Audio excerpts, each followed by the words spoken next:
What happened one stormy night inside a small Chicago theater would shake an entire audience and change the life of its leading actor forever.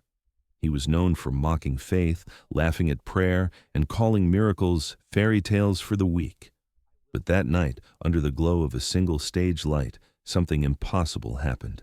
A presence appeared beside the cross, and what that actor saw brought him to his knees in front of everyone. But before we continue, leave a comment saying where you're watching from and what time it is there right now. I'd love to see how far this story of divine power and mercy will travel tonight. It was March 11th, 2024. Chicago.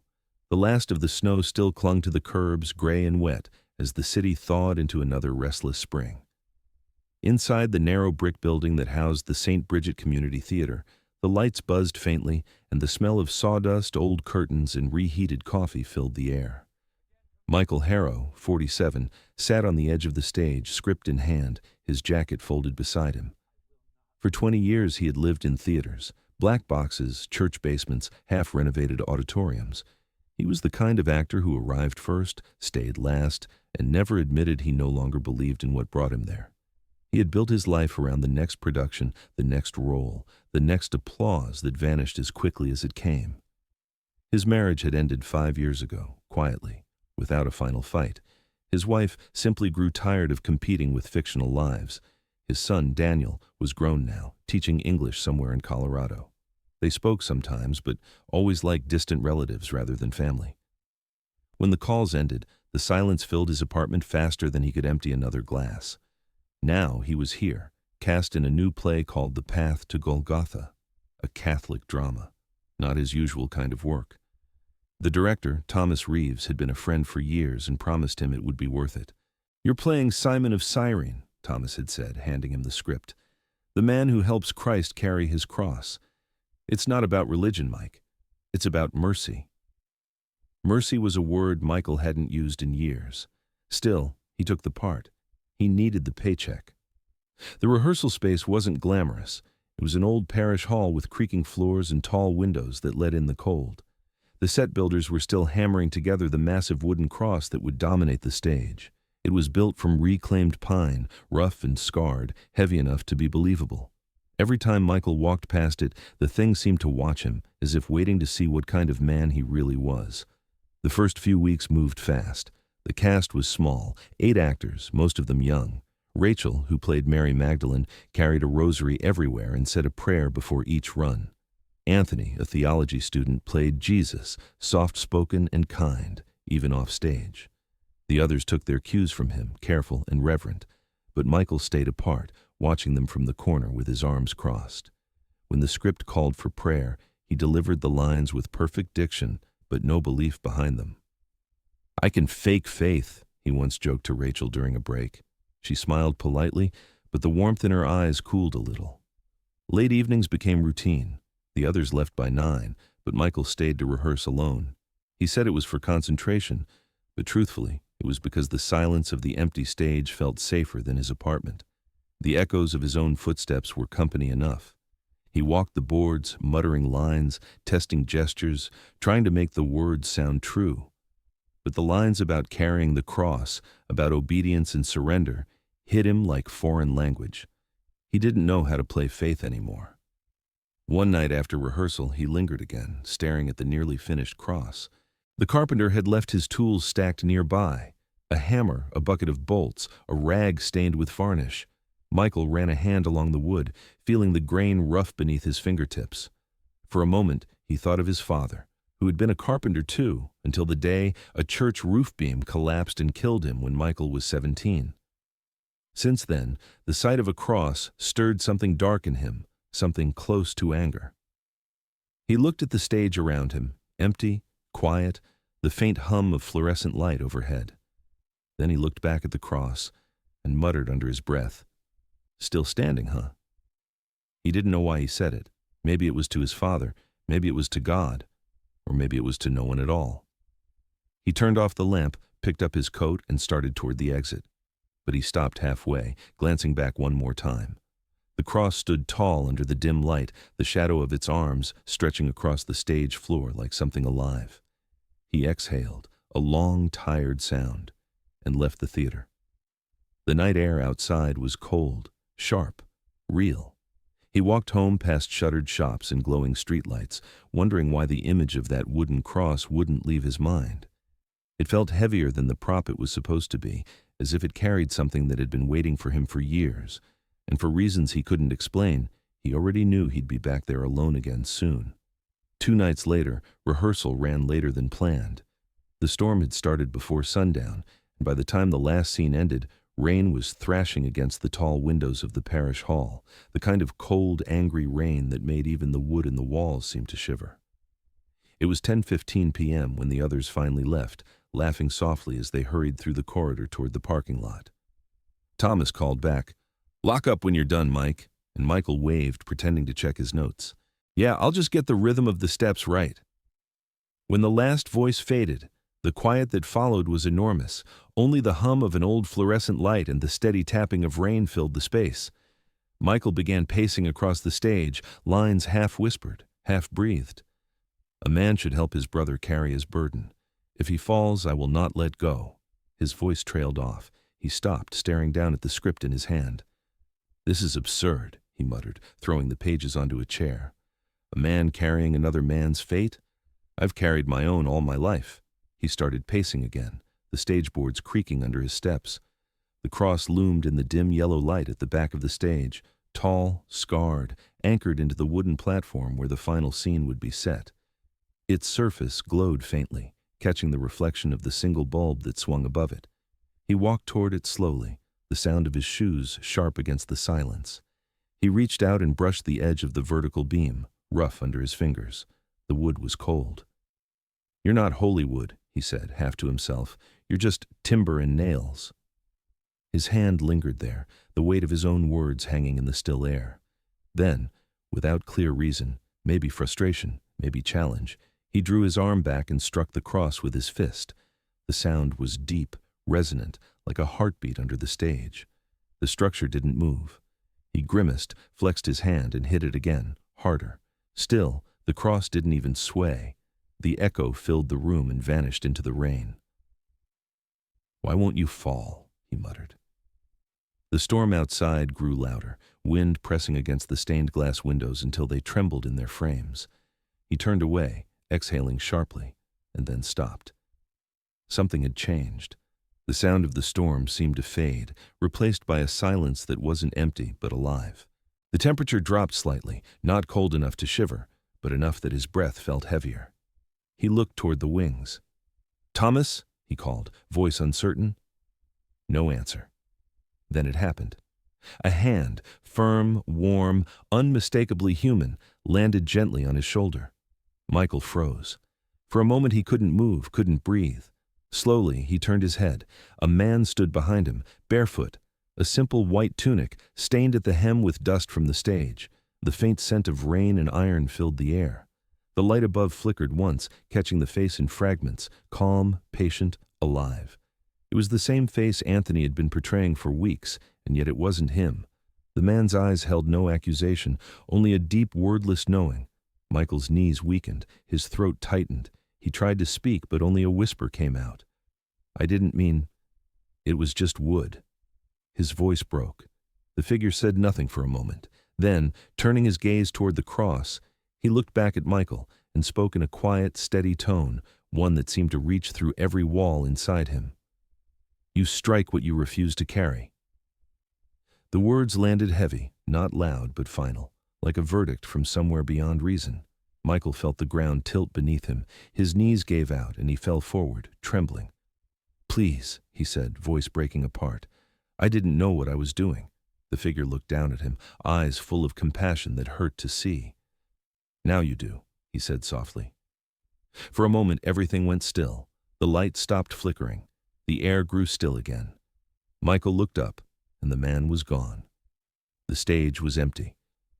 Only the sound of rain returned, softer now, more distant.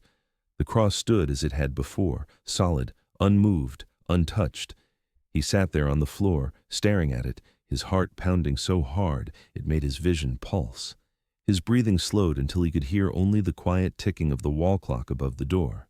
Church bells from somewhere down the street began to ring. 1, 2, then 12 strokes.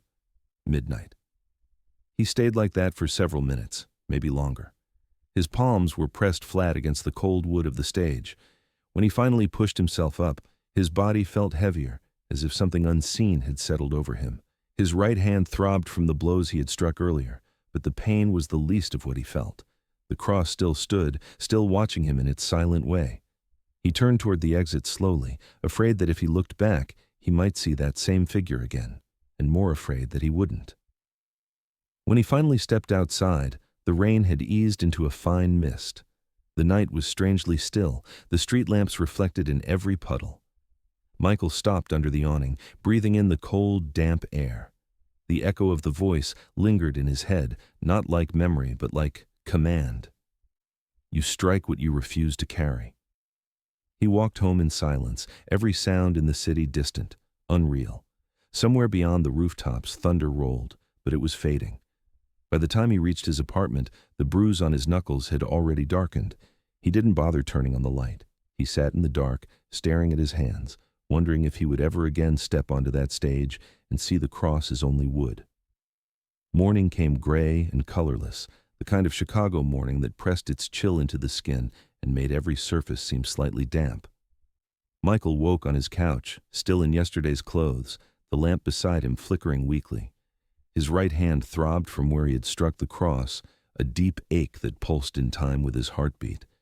He sat up slowly, rubbing his temples, trying to remember if what had happened was real or the half-born vision of a man too tired to think straight. The sound of the rain from the night before was gone, replaced by the low hum of traffic beginning its morning rhythm. He looked at his hand again. The bruise was real enough, dark along the knuckles, faintly swollen.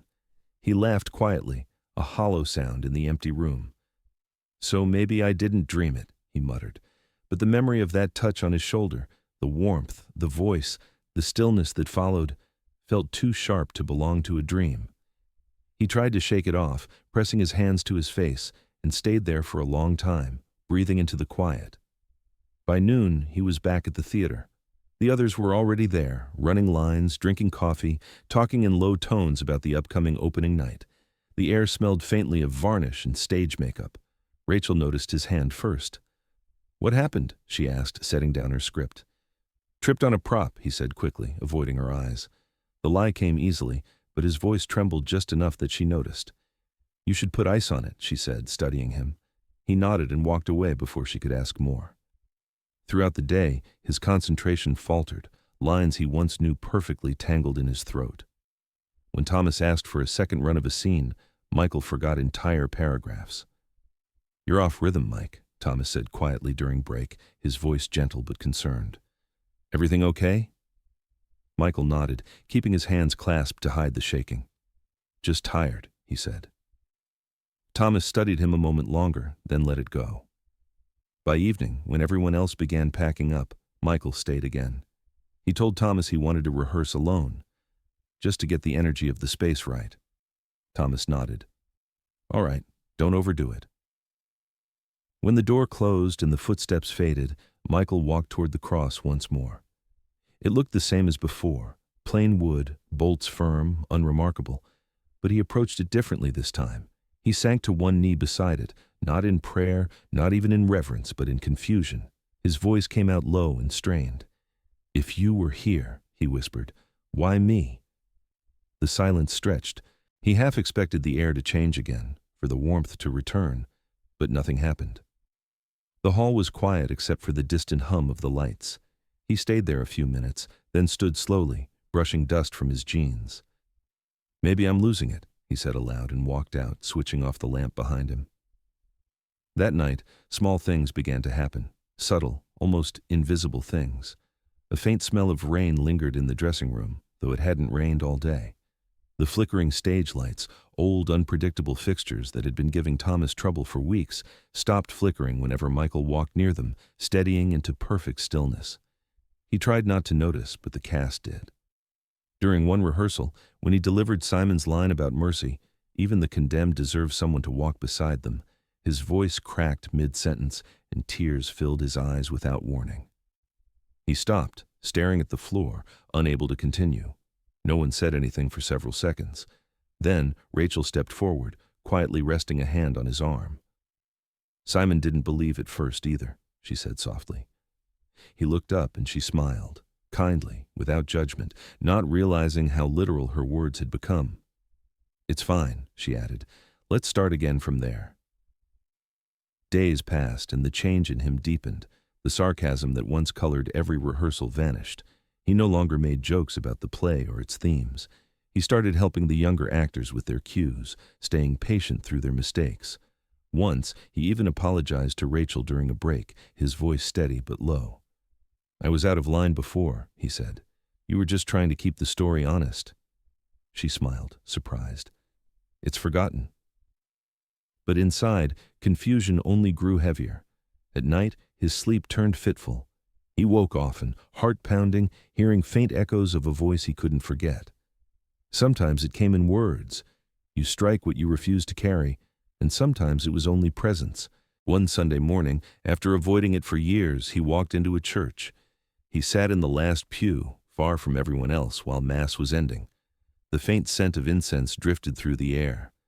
He watched people kneel, pray, cross themselves. When they filed out, he stayed behind, eyes fixed on the crucifix above the altar. The figure of Christ hung still in the filtered light, motionless, but part of him half expected the head to lift, the eyes to open. Another part prayed that it wouldn't. When an older priest noticed him and came over, Michael stood awkwardly. "It's been a long time since I've been in one of these," he said quietly. The priest smiled. "You don't have to explain." Michael hesitated, searching for words. "If someone saw something they can't explain, something they didn't deserve, what do they do with that?" The priest thought for a moment. "Grace rarely makes sense when it first arrives," he said. "We don't earn it. We just try to live worthy of it afterward." Michael nodded, eyes wet, and left without another word. That night he dreamed again. The stage, the same cross, the same light. But this time, the cross was heavier, brighter, as if glowing from within, and he could hear faint footsteps behind him. When he woke, his pillow was damp with sweat, his heart racing. The next morning, the theater felt strangely quiet. It was final dress rehearsal day, the last before opening night. Everyone was nervous, focused. The crew moved equipment, the makeup table buzzed with last-minute touch-ups, and Thomas's voice echoed instructions from somewhere off-stage.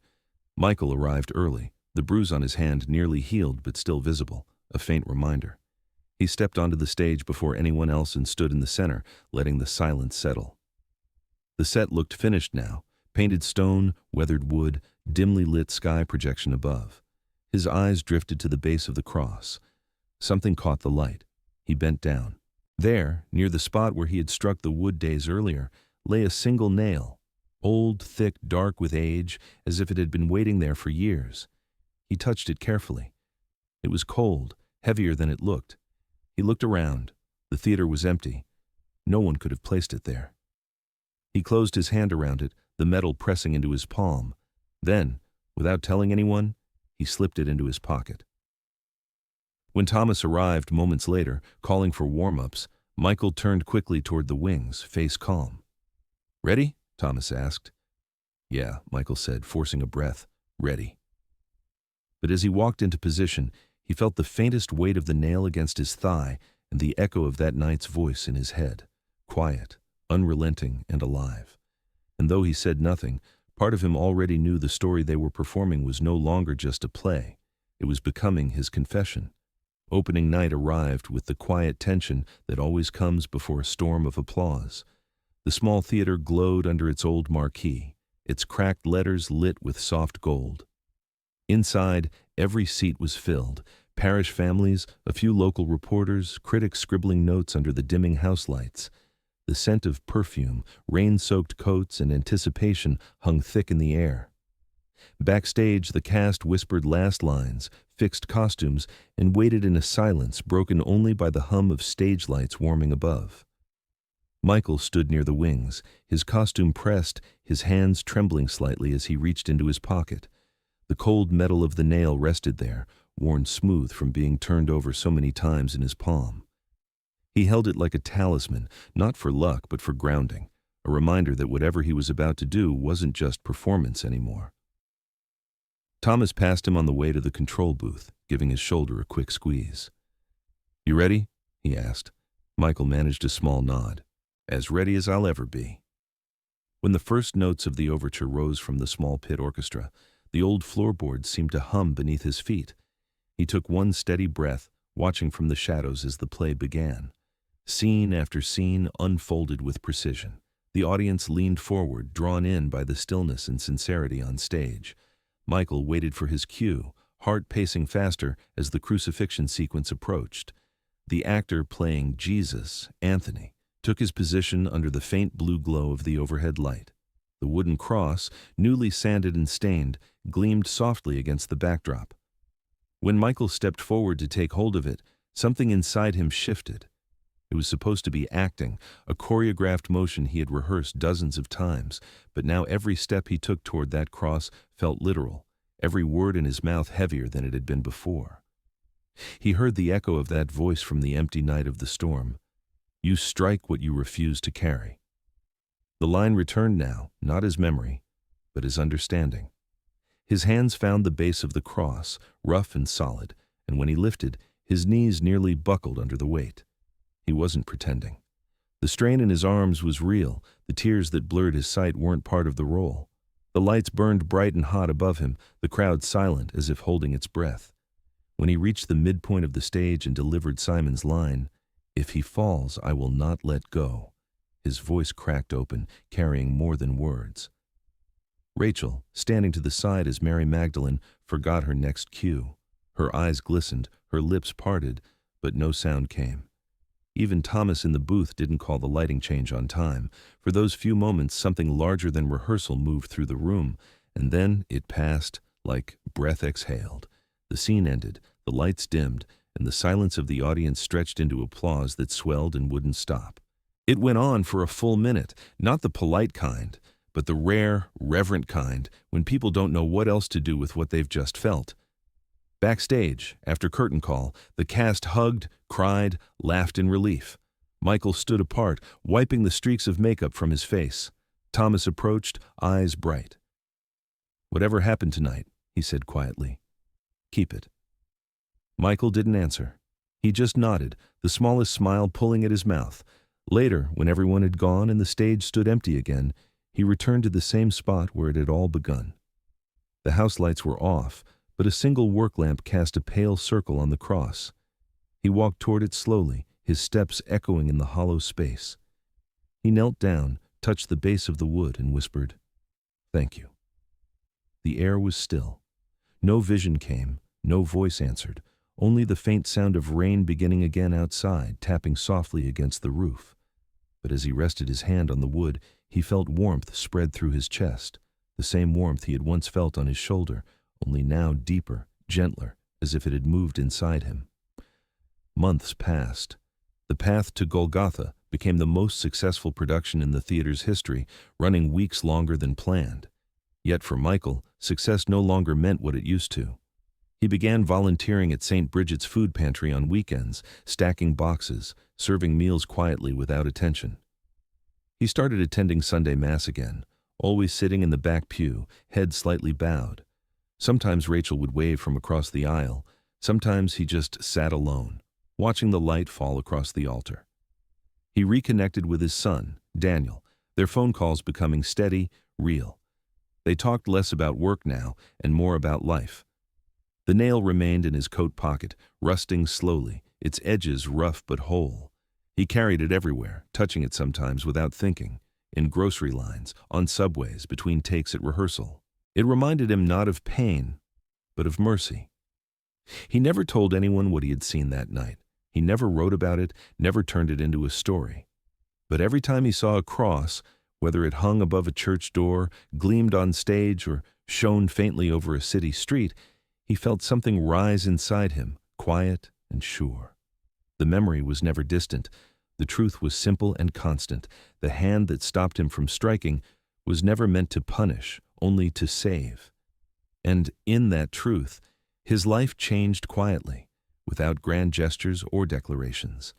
It changed in the way he spoke to others, the way he listened, the way he saw people not as audiences, but as souls still walking their own roads toward light. Some burdens, he had come to understand, are not meant to be dropped. They are meant to be shared, not because we are strong, but because love gives us strength. Let us pray for those who still seek light in their darkest moments, for those who carry invisible weights they can no longer name, and for those who believe they must walk alone. May they feel the presence of a hand upon their shoulder when they need it most, gentle, patient, unyielding in its compassion. May forgiveness find those who no longer think they deserve it, and may faith return to hearts that once forgot how to hope.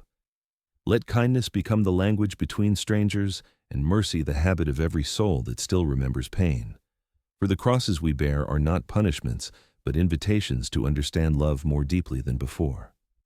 Amen. If you've stayed with me until the end of Michael's story, I'd love for you to do one small thing.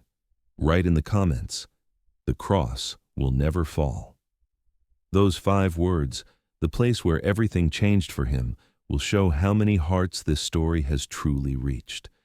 Every time I read that phrase, I'll know that one more person still believes that God's mercy stands firm, that His love cannot be shaken, and that faith still rises where doubt once stood. If this story touched your heart, please subscribe to the channel and turn on the notification bell so you never miss another story of faith and hope.